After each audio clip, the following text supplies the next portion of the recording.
Hi everyone, my name is Harshal. In this video, we are going to talk about the multi-threading.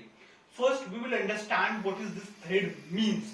The thread is a sub-process or a sub-application which help us to perform our task. Suppose we have started the our Java application. So in the JVM, we'll create the one thread which is known as your main thread. And this main thread going to execute your program sequence by sequence. Suppose I have written the first method, then second method, then remaining 2-3 tasks or remaining code. So first it's going to execute this main method. So first it's going to enter in the main method. Then it will perform your first method, then second method, then remaining code. So suppose your main method or your first method is very lengthy, or we have written a long code or long time taking code. So whenever the main thread is executing that particular method, second method needs to wait until unless it complete the first method execution.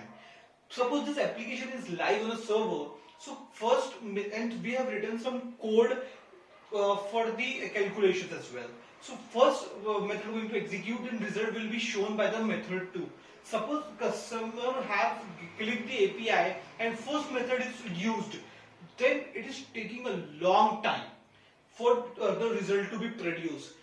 So customer will think it is an error, or on the server it will give you the error taking the too long time, or some other exception will be thrown on the UI side. So it will going to affect our application. In that particular scenario, it going to create, we need the concept of a multi-threading. So this particular multi-threading means creating more threads along with your main thread to execute the program simultaneously or to perform many tasks at a concurrently. So suppose I have created another thread and I have, so in that particular case, whenever the main thread, suppose main thread is executing method 1, your second thread will perform some, assign the task to that custom created thread to perform method 2. So that's why this task going to be divided and both methods will be executed simultaneously.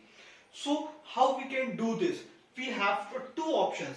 First, we can extend the thread class. Second, we can use the runnable interface. Whenever we are in the both the procedure same, you have to create the object of your class or interface, then you have to call the start method which internally calls the run method, which we have to override in our interface or classes which we have created for the thread. So in that way, and in run method we have to write the task which we want to perform. Suppose I have a writer application for a printer to print the document. So suppose the method, whenever we write this thread method, so the sequences doesn't matter. Means suppose there is a two threads I have created, thread 1 and thread 2. Both are printing the same documents, doing the same task. One is printing the document for myself, and second one is performing printing for my friend documents. So both we have given the thread simultaneously to that particular task. So the sequence will be random because OS decide which thread has to be executed.